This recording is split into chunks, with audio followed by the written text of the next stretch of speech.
Hello everyone. Today we are going to discuss oral epithelial tumors, oral benign tumors or malignant but which originate from the epithelium, and then melanotic nevi or melanocytic nevi, what we call, and its malignant form a melanoma. First we will just classify what are the common epithelial tumors which affect the oral cavity. First one is the squamous cell papilloma, then squamous cell carcinoma, basal cell carcinoma, which we also call as a rodent ulcer, then premalignant lesions and certain conditions which basically have tendency to convert into a malignancy. Originally, we can say they are benign, but they can convert into malignant lesions. Then melanocytic nevi, and then malignant melanoma. These are a few common epithelial lesions or tumors which are seen in the oral cavity in some patients. Now, first one we discuss in detail squamous cell papilloma. Squamous cells means their histological formation is basically they are squamous cells, and then papilloma, as we know, it's papillary projection. So from the name we can identify, we can describe this type of tumor. It's a common benign tumor of oral mucosa, mostly occurs in the adults, but it can also involve small children, and usually it occurs as a solitary lesion, means one single lesion. If we see in the picture, whitish lesion surrounded by a reddish boundary in the posterior part of buccal mucosa.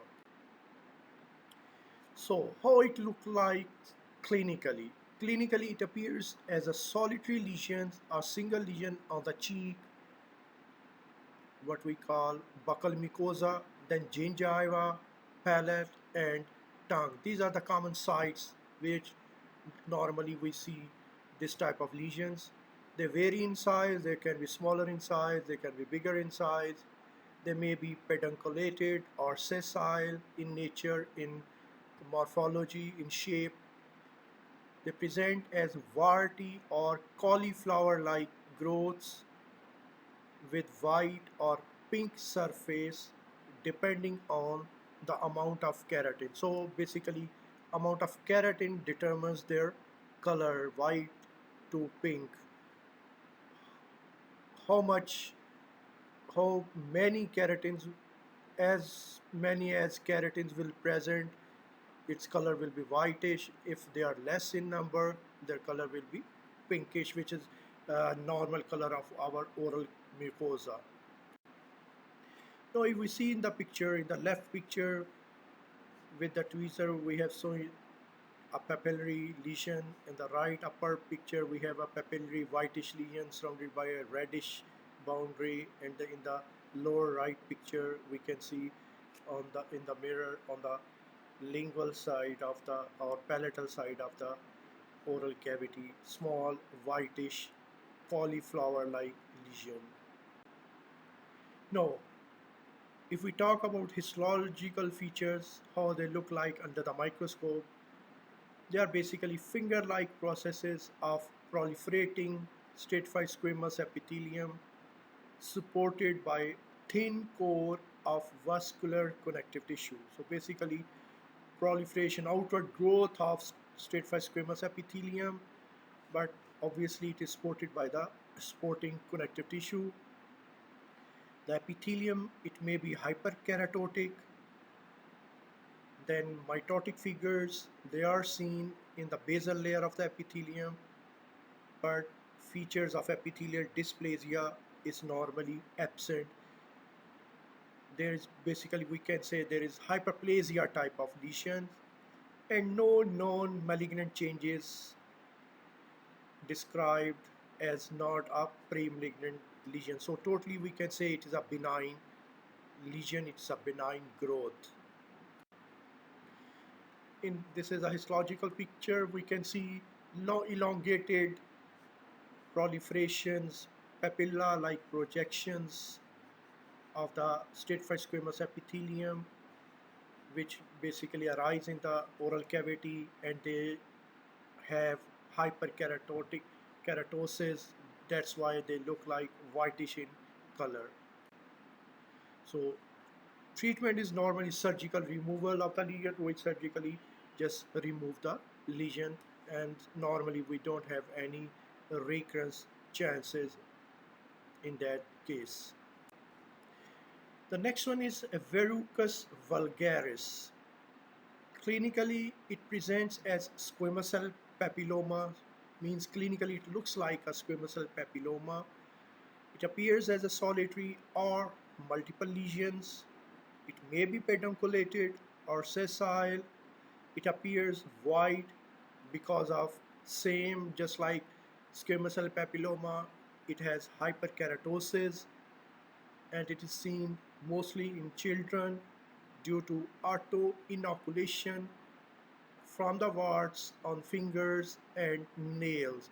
So basically we can say it is type of a contagious disease which initially affects the small children on their fingers and nails, and when they suck their fingers or nails, they lick their fingers, that disease is transferred to the oral cavity, and then it gives its appearance in the oral cavity.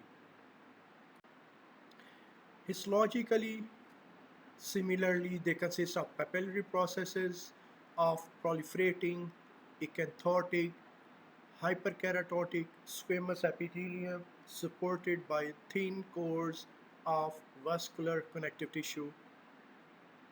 They show proliferation, acanthosis, hyperkeratotic, multiple features.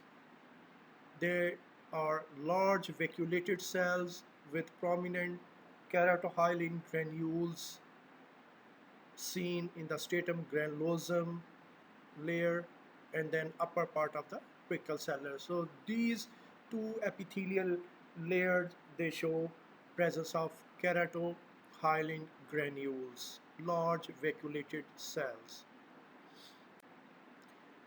The next one is squamous cell carcinoma, very important, very common in the oral cavity throughout the world.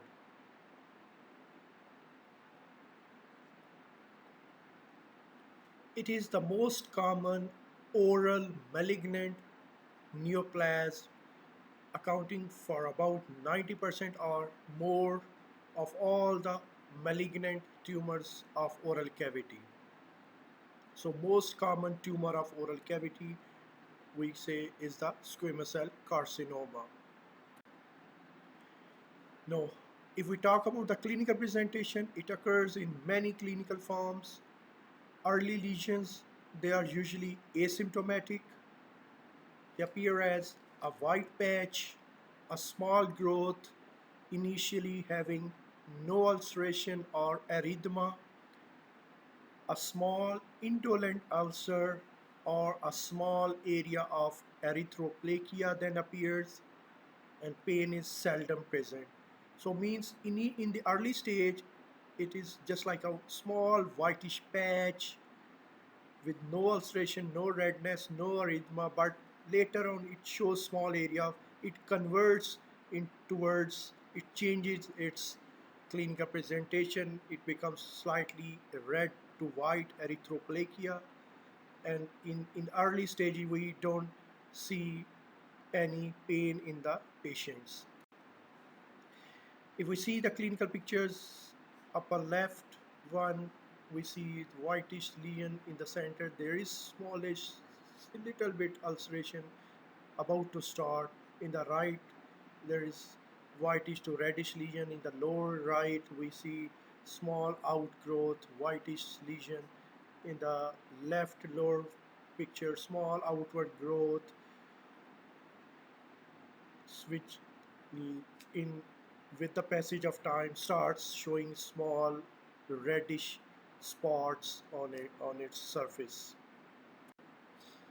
No, if we talk about which are the common sites, which are the common locations for the lesions, most commonly it occurs on the lip and lateral border of the tongue, then followed by floor of mouth in males, then buccal mucosa in females, then alveolar ridge, and then the palate is the most least affected side, unusual side. These are the presentation on the left picture, lateral border of the tongue, and the right picture we can see on the lower lip, small ulcerated lesion. No, after the initial stage, it converts into a second and more advanced stage in which we see persistent ulceration, induration, and fixation of the affected tissue to the underlying structure. Means it start making its grounds strong.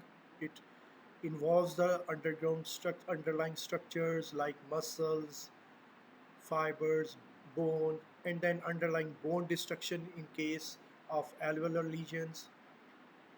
Then it shows lymph node involvement.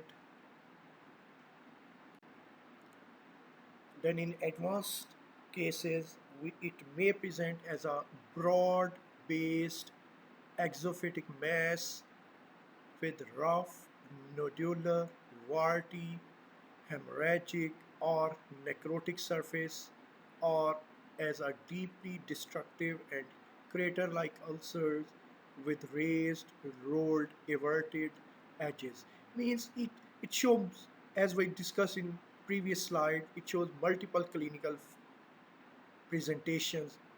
It is initially, we can say it is a broad-based outward growth, rough, small nodular reddish spots. If we see in the picture, small reddish spots, which basically gives a nodular, warty-like appearance. Then hemorrhagic. If we touch it, palpate it with the forceps or with uh, what we call as with any instrument, it starts bleeding or necrotic surface it can show, and then deeply destructive lesion.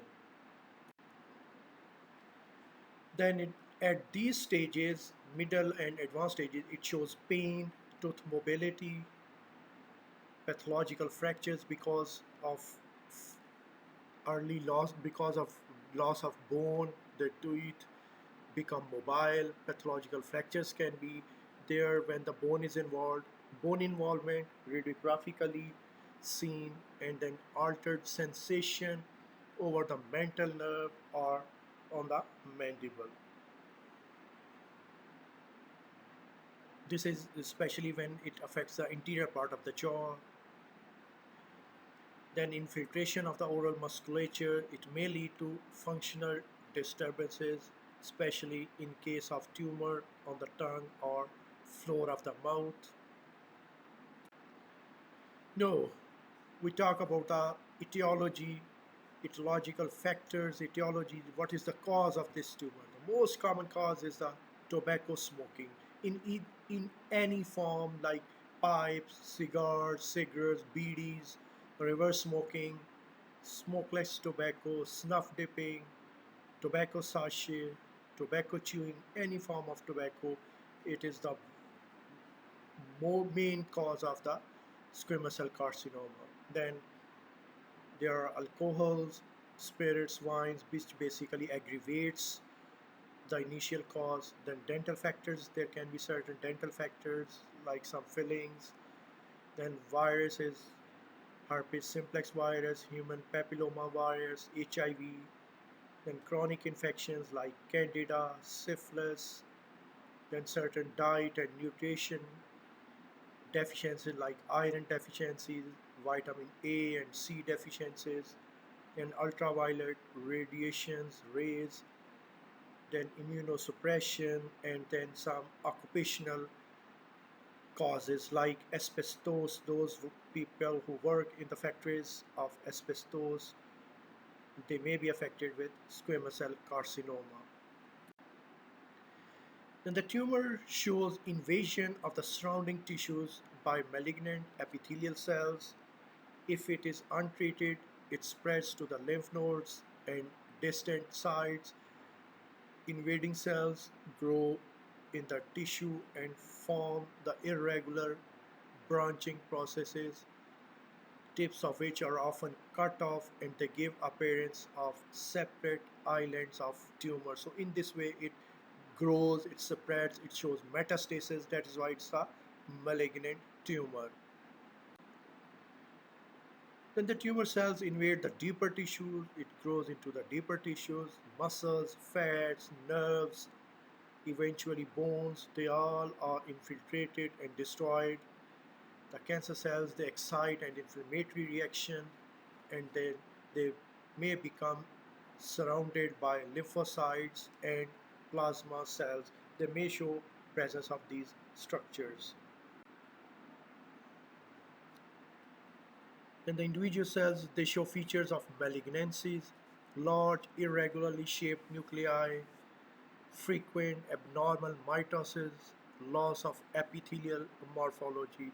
Means at this stage it starts converting into a malignancy, into malignant tumor.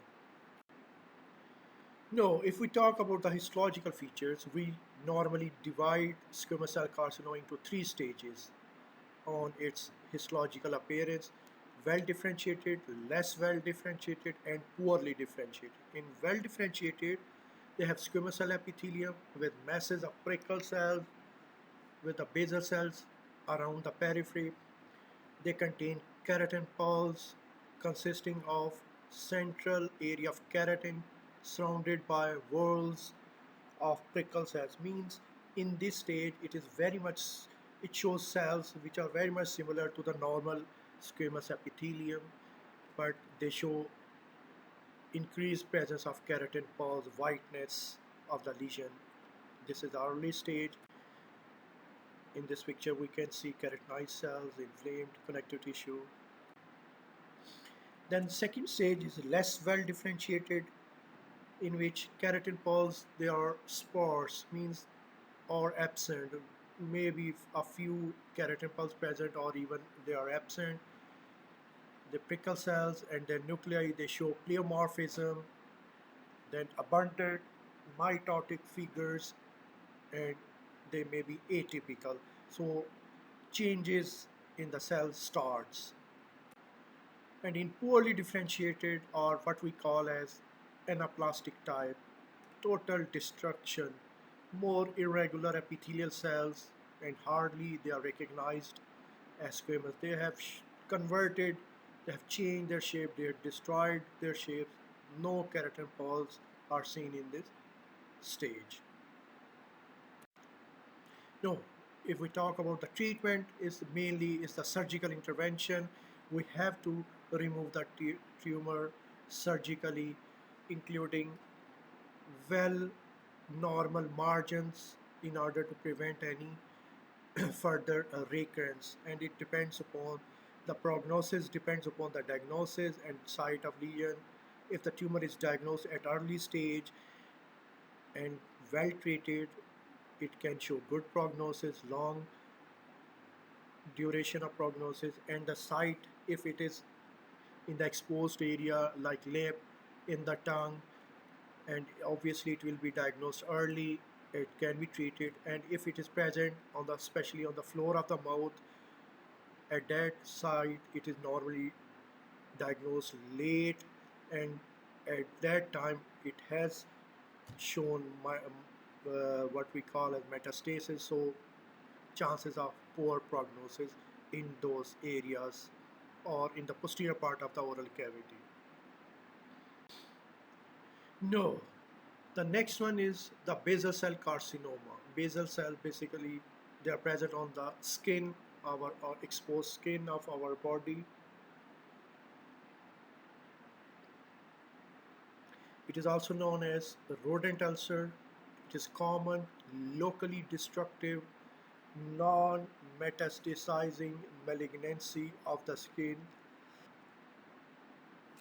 It is composed of medullary patterns of basaloid cells That is why we call it as basal cell carcinoma. Clinical features: males are more affected than females, and mostly it affects the older age, fourth decade of life or old. It is located primarily on the sun exposed areas of head and neck, with the nose being the most common size. So, mainly we can say it affects the exposed part of the face near the nose. It presents as a slow growing nodule that eventually ulcerates centrally. From the center, it becomes ulcerated. They generally occur on the skin and don't arise from the oral mucosa. Very, very rare, or no, obviously, basal cells are present on the skin, not in the oral cavity, but rare. Peripheral ameloblastoma is similar both in histology. It may give similar features like basal cell carcinoma. And occasionally they appear on the upper lip and may involve the vermilion border of the lip, where the skin and oral mucosa they unite with each other on the lip. Now, if we talk about the risk factors, it's the childhood, sun exposure, frequent sun exposure like sunbath in east in Western countries, then blistering sunburns, very fair skin, they have more chances of having basal cell carcinoma, and people with the blue eyes and blonde or red hair, those people normally have more chances of having basal cell carcinoma. Now, we talk about the variants of basal cell carcinoma. Basal cell carcinoma are the types of basal, clinical types of basal cell carcinoma. It can be nodular type, it can show superficial type, scarring type, and pigmented type. Four types, clinically, types of basal cell carcinoma. The first one, nodular type or nodulo-ulcerative. It's pearly, semi-transparent papule or nodule, often with telangiectasia. Telangiectasia is basically increased vascular supply, redness, a central depression, and a rolled back waxy pattern. Mean, if we see in the picture, at borders are rolled back, waxy, and in the center it is ulceration, redness.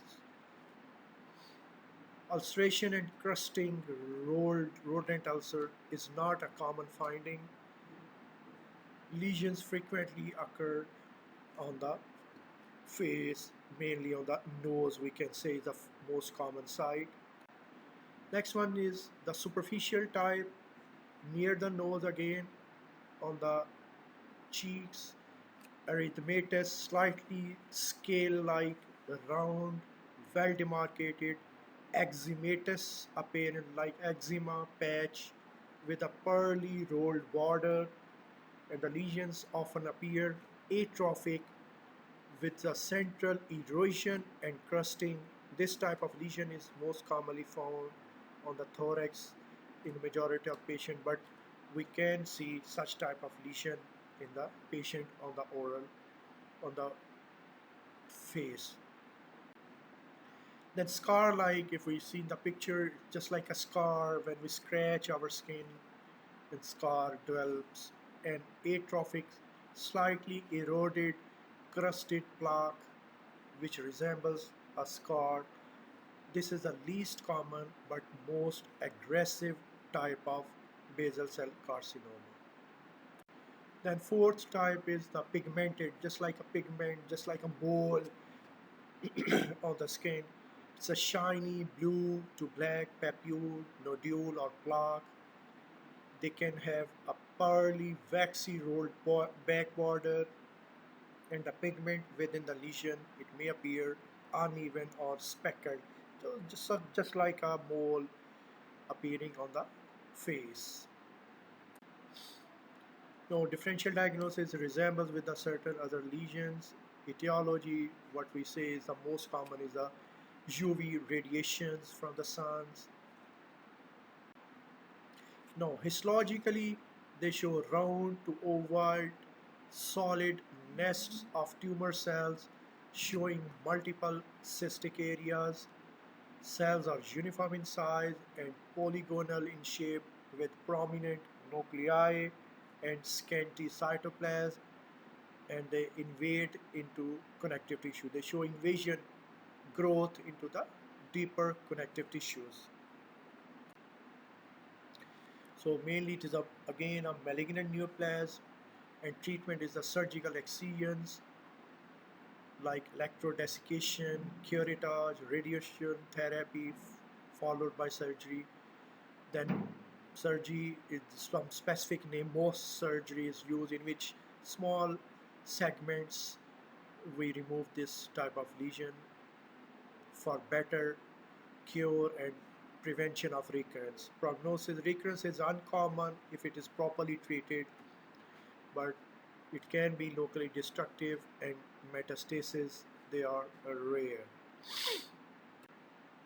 Now, the next one lesion, small lesion is a carcinoma in situ.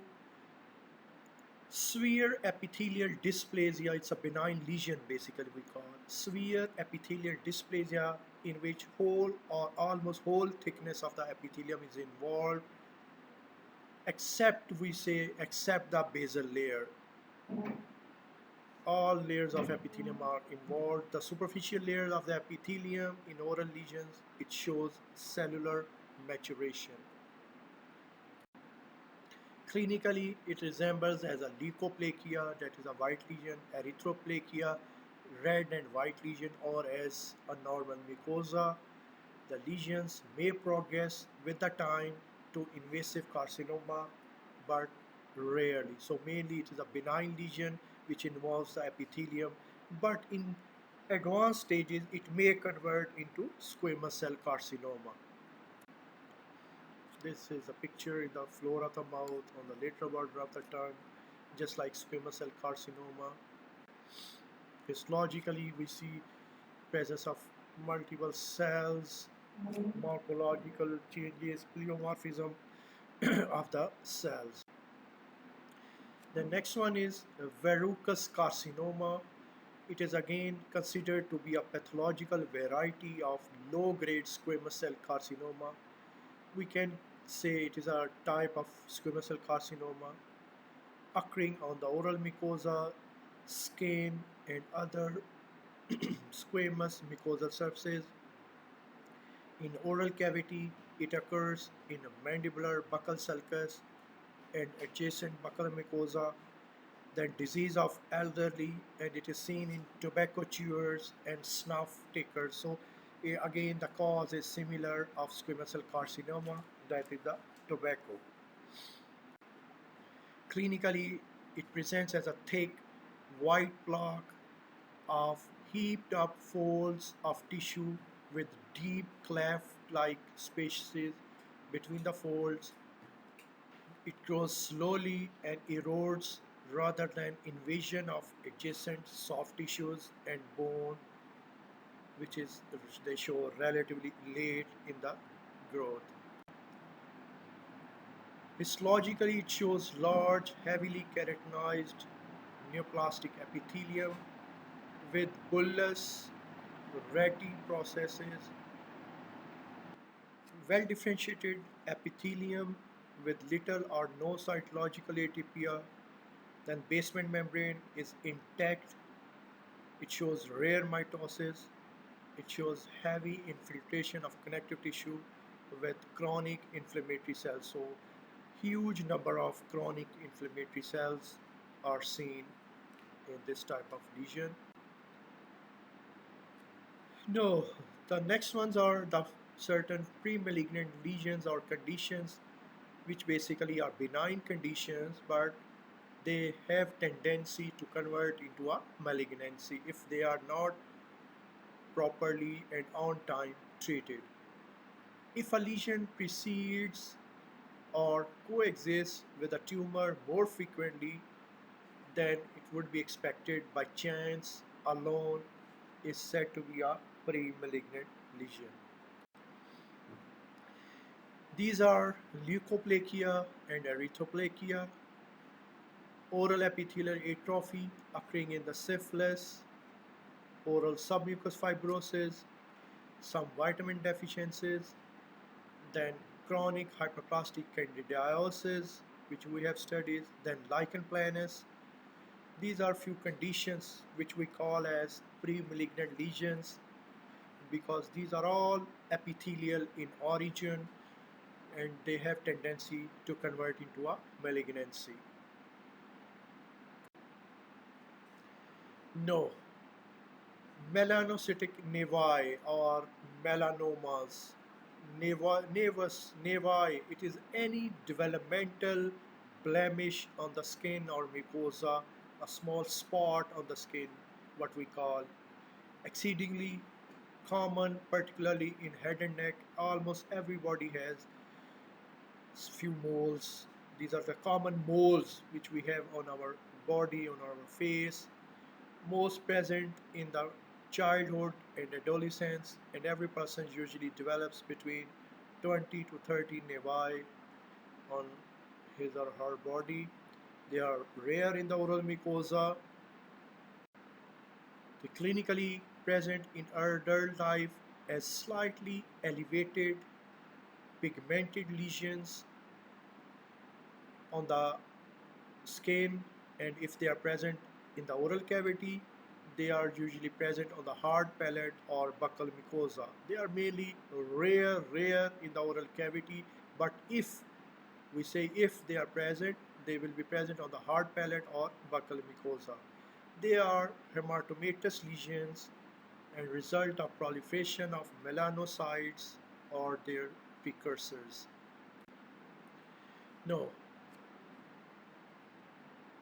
types of nevi, they are basically divided depending on the location histologically, like junctional, compound, and intramucosal.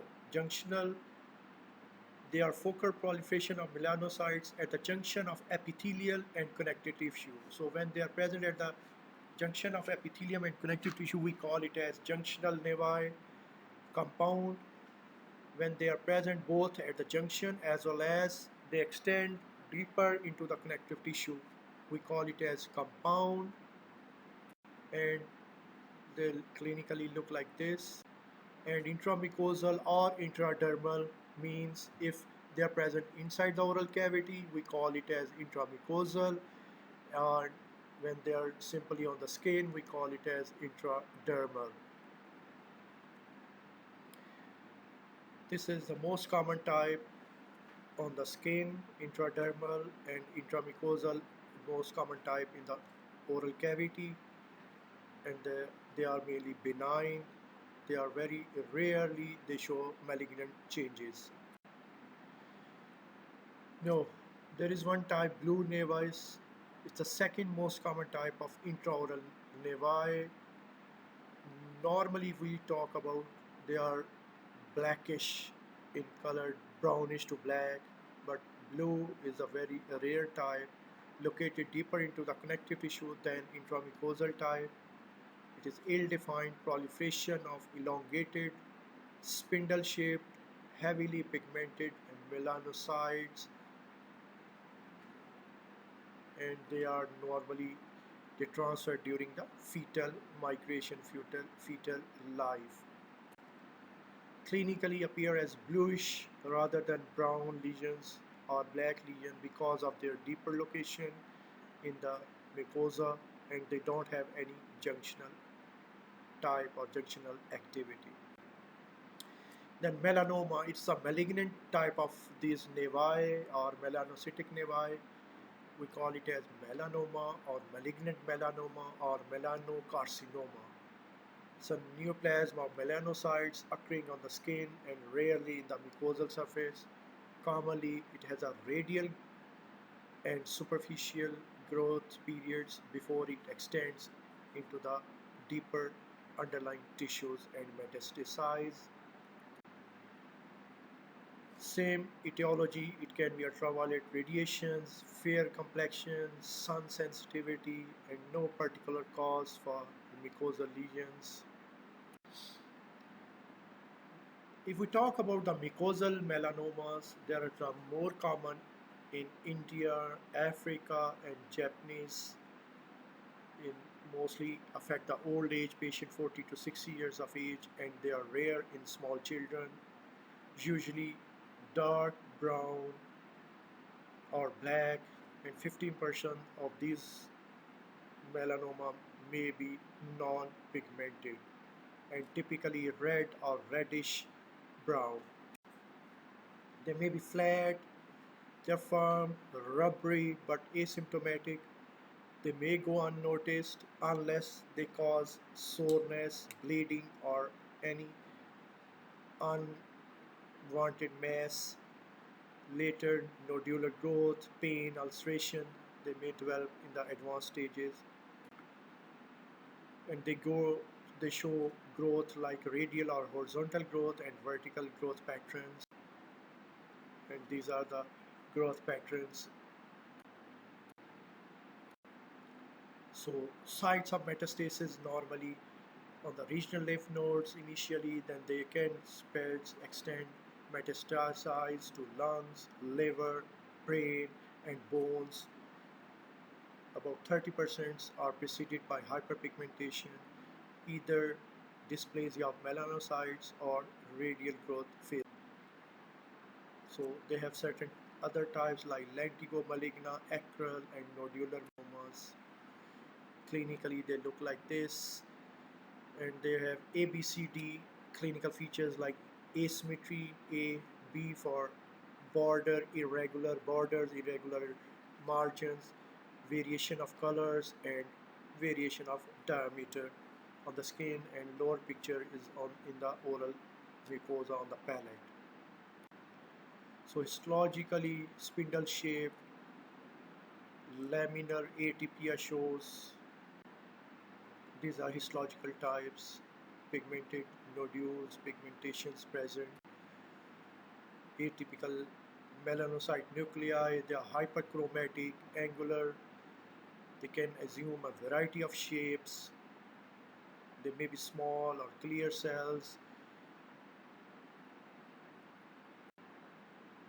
So malignant tumor, so mainly they are treated by complete surgical excision followed by chemotherapy or radiation, and prognosis depends on the stage of lesion and metastasis.